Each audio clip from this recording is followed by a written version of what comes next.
मनोजवं मारुततुल्यवेगं जितेन्द्रियं बुद्धिमतान्वरिष्ठं वातात्मजं मानरमुखयोन्दं श्रीरामदूतं शरणं प्रपद्ये। परम मंगलमयी प्राप्रकलेशो करुणावर्णालय भक्तवांसा कल्पतरु यह दिव्य रामचरितमानस भगवान राम के इस दिव्य चरित्र को श्रवण करने वाले सभी भाव भक्तजनों को जय श्री राम, राधे राधे। पर्वतराज हिमालय अपनी पुत्री पार्वती का विवाह भगवान शंकर के साथ करते हैं और पार्वती का हाथ भगवान शंकर जी के हाथों में सौंपते हैं और हिमालय राज फूट फूट करके रोते हैं। आज मेरी बेटी हमसे दूर हो गई, हमसे विदा हो गई। मैना रानी तो विदाता को दोष देती है। मैना कहती है, गतिविधि रचि नारी जग माही, पराधीन सपने हो सुख नाही। मैना ने कहा, हे विदाता, आपने नारी की रचना इस संसार में क्यों की? क्योंकि नारी पराधीन सपनहु सुख नाही, सपने में भी उसे सुख की प्राप्ति नहीं होती है। भाव में आकर के भाव विभोर जब मैना हुई तो इस प्रकार के वचनों को कहती है। हमारे महात्मा जन कहते हैं, हमारे संत जन कहते हैं, महापुरुष कहते हैं, नारी का जीवन बड़ा महत्वपूर्ण होता है। पुरुष यदि कोई महापुरुष है, पुरुष को यदि महापुरुष बनाती है तो एक नारी बनाती है। इसलिए साधारण जीवन नहीं है नारी का, तो बड़ा ही महान चरित्र और महान जीवन होता है। भगवान राम और भगवान श्री कृष्ण को जन्म देने वाली भी एक माता होती है, एक नारी होती है। इसलिए मैना रानी कह तो देती है, गतिविधि रचि नारी जग माही, पराधीन सपनहु सुख नाही। क्योंकि एक माँ का दिल है, भाव के आवेश में आकर के मैना ऐसी तो कह देती है, लेकिन नारी संसार में न हो तो न संसार की रचना भी न हो। इस प्रकार से संत जनों ने कहा, पुरुष को यदि महापुरुष बनाती है तो नारी बनाती है। और इस प्रकार से भगवान शंकर और माता पार्वती अपने कैलाश पर पहुंचते हैं। कैलाश पर जब पहुंचे तो वहाँ कैलाश के शिखर पर माता लक्ष्मी ने भगवान शंकर और माता पार्वती का बहुत भव्य स्वागत किया।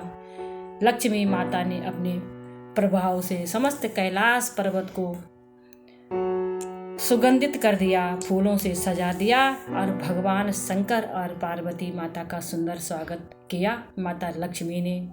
क्योंकि माता लक्ष्मी भगवान शंकर की परम भक्त है। माता लक्ष्मी ने पार्वती माता और भगवान शिव जी का बहुत भव्य स्वागत किया।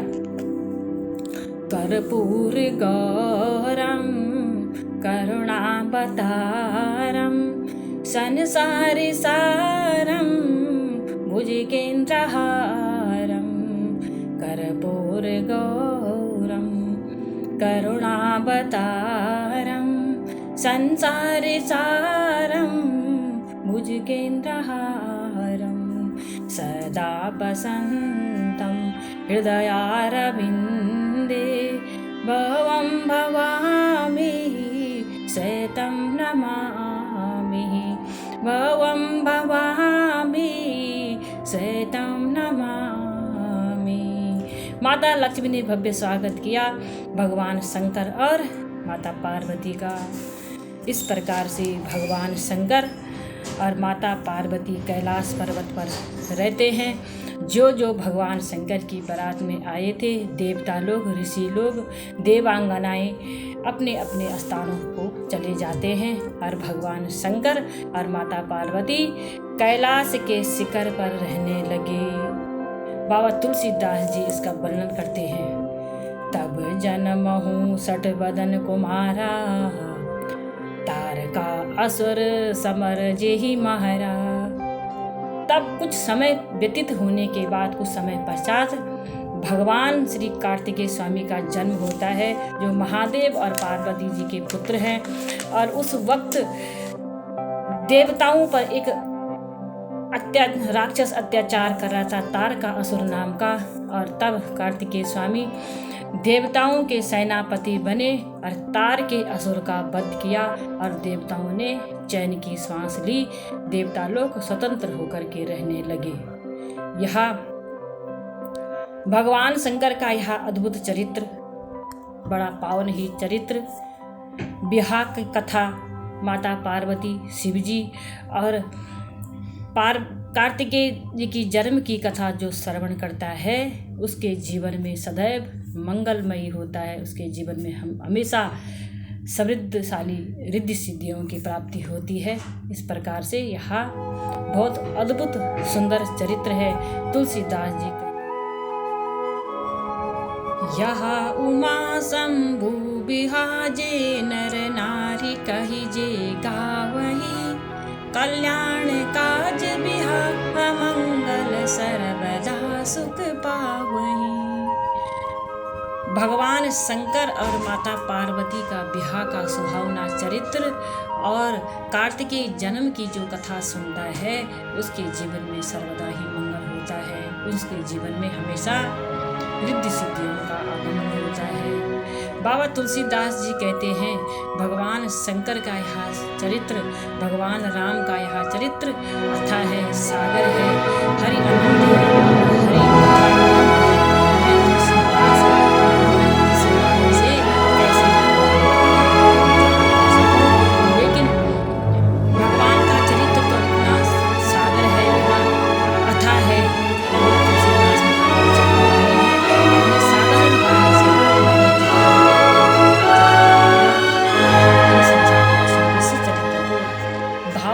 प्रेम से श्रवण करना, क्योंकि भगवान का चरित्र बड़ा अथाह है। कोई भगवान के चरित्र को पूर्ण नहीं कर सकता है।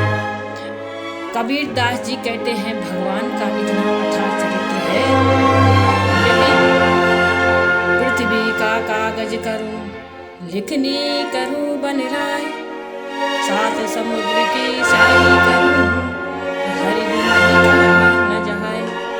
भगवान का चरित्र तो इतना अथाह है, इतना सागर है कि सारी पृथ्वी का यदि कागज कर लो तो भी भगवान का चरित्र उस पर लिखा जाए तो वह भी कम पड़ जाएगा। और इस पृथ्वी पर जितने वृक्ष हैं, इन सारे वृक्षों की टहनियों को काट करके कलम बनाई दी जाए और सातों समुद्रों की स्याही बना दी जाए, और तब कोई भगवान के चरित्र को लिखने का प्रयास करे कि अब मैं भगवान के चरित्र का, भगवान के नामों का गुणगान करता हूँ, तो भी हरि गुण लिखा न जाए, तब भी भगवान के गुणों का बखान नहीं लिखा जा सकता है। भगवान तो हरि अनंत है और हरि की कथा अनंत है। करोड़ों करोड़ों जन्मों से भगवान शंकर, करोड़ों वर्षों से भगवान शंकर इस राम कथा का बखान कर रहे हैं, लेकिन फिर भी भगवान की कथा आज तक पूर्ण नहीं हुई। शेषनाग और सरस्वती माता भी इस कथा का वर्णन करते करते थक जाते हैं, लेकिन फिर भी भगवान की कथा पूर्ण नहीं होती, क्योंकि भगवान का चरित्र तो सागर है। तो शंकर भगवान का यह सुहावना चरित्र है।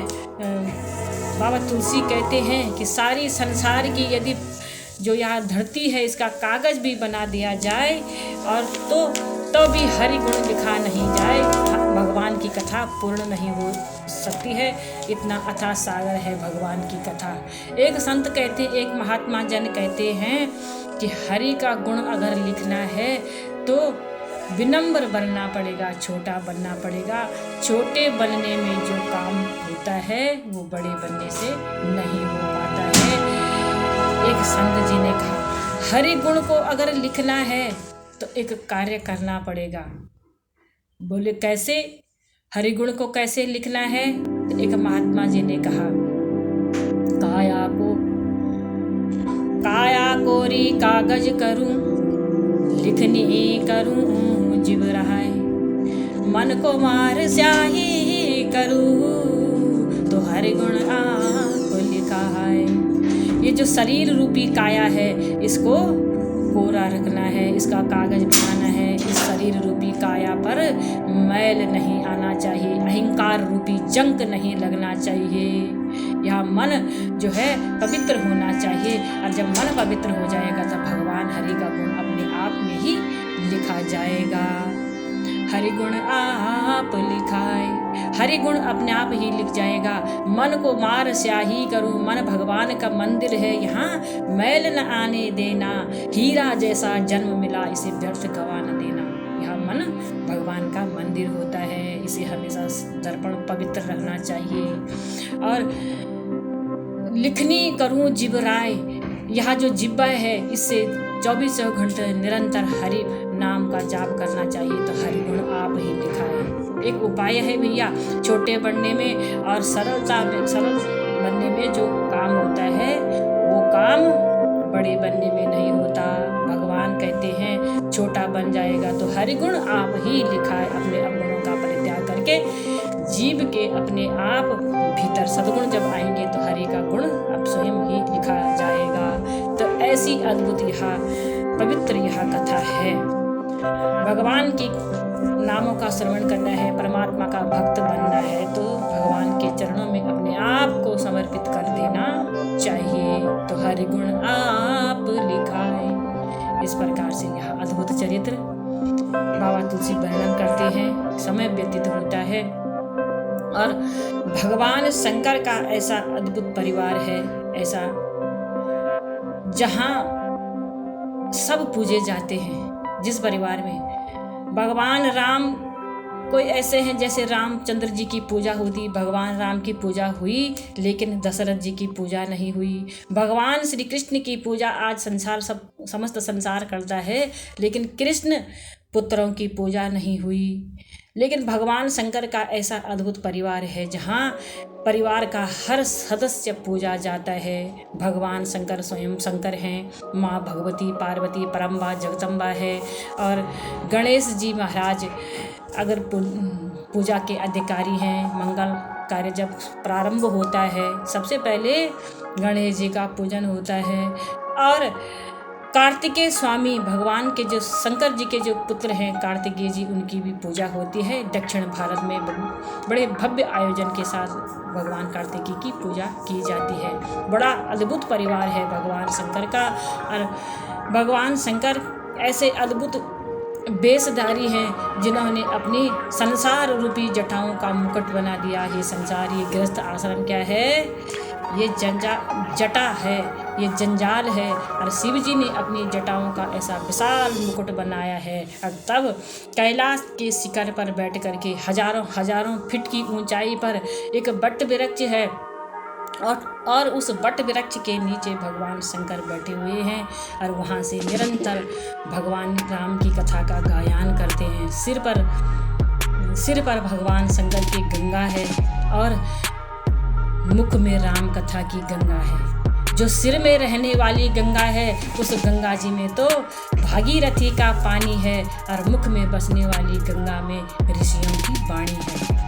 इस प्रकार से भगवान शंकर अनंत काल से इस राम कथा का गायन करते हैं कैलाश के शिखर पर बैठ करके। जटा मुकुट सिर सरित सिर लोचन नल नील विशाल, नीलकंठ लावण्य निधि सोहे बाल विदुभाल। भगवान शंकर के सिर पर गंगा जी है, माथे पर चंद्रमा है और कंठ में हलाहाल नाम का विष है। समुद्र मंथन से निकला हुआ कुंटलों जहर भगवान शंकर ने पान कर लिया और कभी भी शिव जी ने अपने गुणों का बखान नहीं किया। माता सती का भी परित्याग कर दिया, माता सती ने अपने प्राणों का भी परित्याग कर दिया, लेकिन शिव जी को कभी दुख नहीं होता। हमेशा ऐसा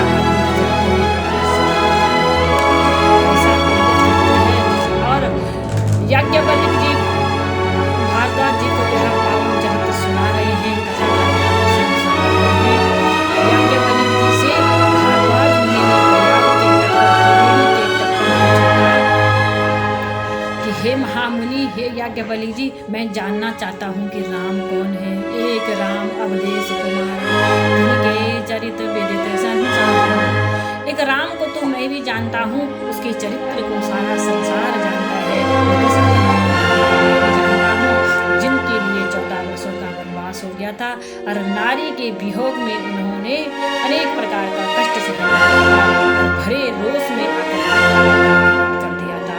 उस राम को तो मैं भी जानता हूँ, लेकिन जिस राम को वेद पुराण शास्त्र संत जन महात्मा जन भजते हैं वो कोई और है या वही राम है। ये राम कथा का प्रसंग भारद्वाज मुनि ने याज्ञवल्क्य जी से पूछा था, राम कथा का प्रसंग, और याज्ञवल्क्य जी ने पहले सुना दी भगवान शंकर की कथा, शिव जी की कथा, सती का चरित्र सुनाया और पार्वती का चरित्र सुनाया। कहने का भाव है, कहने का अर्थ है, याज्ञवल्क्य जी कहना चाहते हैं कि हे भारद्वाज जी, राम कथा से पहले भगवान शंकर का चरित्र श्रवण करना आवश्यक है। राम कथा में प्रवेश करना है तो उसके लिए एक द्वार है और वो है शिव रूपी द्वार। शिव रूपी द्वार से राम कथा में प्रवेश किया जाता है। जब तक भगवान शंकर के चरित्र को श्रवण नहीं किया जाता तब तक भगवान राम की कथा भी श्रवण करने को नहीं मिलती है, क्योंकि राम भगवान शंकर के आराध्य देवता हैं, इष्ट देवता हैं, और शंकर राम जी के इष्ट देवता हैं। एक दूसरे की परस्पर ये पूजा करते हैं। ऐसा अद्भुत भगवान शंकर का यह चरित्र। एक दिन भगवान शंकर अपने प्रसन्न मुद्रिका में बट वृक्ष के नीचे बैठे हुए थे और माता भगवती पार्वती भगवान शंकर के पास जाती है और भगवान शंकर से पूछती है। बाबा तुलसीदास जी इसका वर्णन करते हैं। पार्वती भल अवसर जानी, गई शंभु पे मात भवानी, जानी प्रिया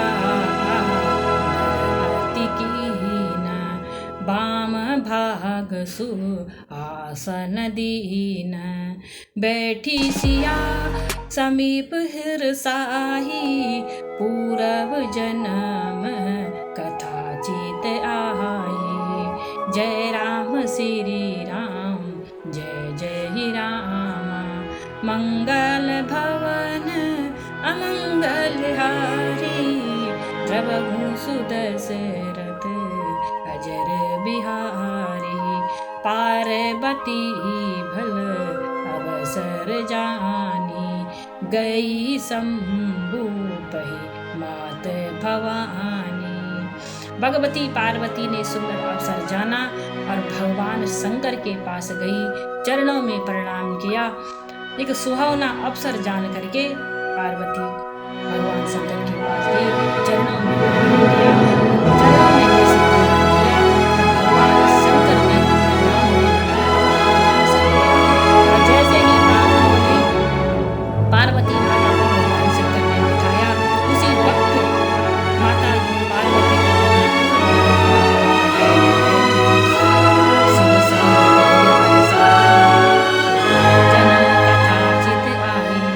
जन्म की वह कथा चित्त में आ गई, हृदय में आ गई, याद में आ गई कि जिस वक्त मैं सती थी और मैं उस वक्त भी मैं भगवान शंकर के पास गई थी, मैं प्रणाम किया था, बामंग में बैठना मुझे परित्याग कर दिया था, मुझे आसन नहीं दिया था, और उसका एक ही कारण था कि मैंने भगवान की कथा सुनी, तो तब मैंने अपने प्राणों का त्याग कर दिया था और तब पुनर्जन्म तप करके मैंने शिव जी को प्राप्त किया। और आज जब मैंने तपस्या की तो मैं भगवान शंकर के वामांग में बैठने की योग्य हुई हूँ। यह भगवान शंकर, माँ पार्वती के मन में ऐसा विचार आता है और तब पार्वती माता भगवान शंकर के पास जाकर के कहती है, प्रभु समरथ सर्वज्ञ शिव, सकल काल गुण धाम, जोग सकल वैराग्य निधि, बन्नत कल्पतरु नाम। हे प्रभु, आप समस्त भक्तों के लिए कल्पतरु हैं, कल्प वृक्ष हैं। हे नाथ, आपने कामदेव को भी जला करके भस्म कर दिया, लेकिन किसी भी ग्रंथ में आपका क्रोध, किसी भी ग्रंथ में, किसी भी पुराण शास्त्र में आपका जो क्रोधा अवतार का वर्णन नहीं होता। जिस भी पुराण में और जिस भी ग्रंथ में गाया जाता है, सभी गाते हैं कर्पूर गौरम करुणावतारम संसार सारम भुजगेन्द्रहारम। हे नाथ, आप करुणा के अवतार हैं। मुझे अपनी किंकरी समझ करके मुझ पर कृपा कीजिए। मुझे अपनी चरणों की दासी समझ करके मुझ पर कृपा कीजिए। जो भगवान राम की कथा मैं पूर्व जन्म में नहीं सुन पाई, वो कथा मुझे सुना दीजिए। मुझे राम कथा का वर्णन सुना दीजिए। जो परमात्मा सर्व निर्गुण है, निराकार है, वो इस धरती पर क्यों जन्म लेता है और क्यों उसका बार बार जन्म होता है, क्यों जन्म लेते हैं, सगुण रूप में कैसे आ जाते हैं, वो कथा मुझे सुनाइए। हरि या राम चरित सब आए, प्रेम पुलक लोचन जल छाए। श्री रघुनाथ रूप उर आवा, परमानंद अमित सुख पावा। जय राम श्री राम, जय जय ही राम। भगवती माता पार्वती ने जब यह प्रश्न पूछा तो भगवान शंकर को बड़ा आनंद आया और राम जी की याद आई शिव जी को, और नेत्रों में जल भर जाता है। भगवान शंकर के हृदय में राम प्रकट हो जाते हैं, नेत्रों में जल भरता है और हृदय गदगद हो जाता है। और भगवान शंकर राम जी का ध्यान करते हुए समाधिस्थ होने लगे, समाधि में जाने लगे। लेकिन भगवान शंकर सोचने लगे, अगर मैं समाधि में चल जाता हूँ, मैं समाधिस्थ हो जाता हूँ, तो मैं राम अगर मैं समाधि में बन जाऊँ, समाधिस्थ हो जाऊँ, तो इस राम कथा श्रवण करने से समस्त संसार, समस्त संत जन, सब भक्त जन वंचित रह जाएंगे। इसलिए भगवान शंकर ने अपने आप को जैसे तैसे करके अपने इस मन रूपी दर्पण को संसार की ओर लगाया और भगवती पार्वती सुंदर चरित्रवान कथाओं को सुनाते हैं। कथा सुनाते सुनाते भगवान शंकर पार्वती माता को ऐसी दिव्यमयी कथाओं को सुनाते हैं कि स्वयं मग्न हो जाते हैं, भी कथा सुनकर के मग्न हो जाते हैं। सुंदर वर्णन भगवान शंकर कहते हैं। शिव जी कैलासुर नान घोरा का कैले माँ। शिव जी कैलासुर नान घोरा का गैले माँ। ध्यान मगन रनान बड़े का चैल माँ। शिव जी कैलास रनान घोरा का चैल माँ। ध्यान मगन रनान बड़ का चैल माँ। घोटी घोटी शिव जी भांग खादान, घोटी घोटी शिव जी भांग खादान। कन प्यारी कथा गौरत सुनो दान, कन प्यारी कथा पार्वती सुनो दान। ओ शिव जी कैलासुर नान गौरा का गैल माँ। ध्यान मगन रनान बड़ का चैल माँ। ओ ध्यान मगन रनान बड़ का चैल माँ। ओ शिव जी कैलासुर नान गौरा का गैल माँ। गौरा का गैल माँ, गौरा का गैल माँ। भगवान शंकर और माता पार्वती कैलाश पर विराजमान हैं और माता पार्वती के प्रश्नों को सुनकर के भगवान शंकर प्रसन्न हो जाते हैं और माता पार्वती को कहते हैं, भगवान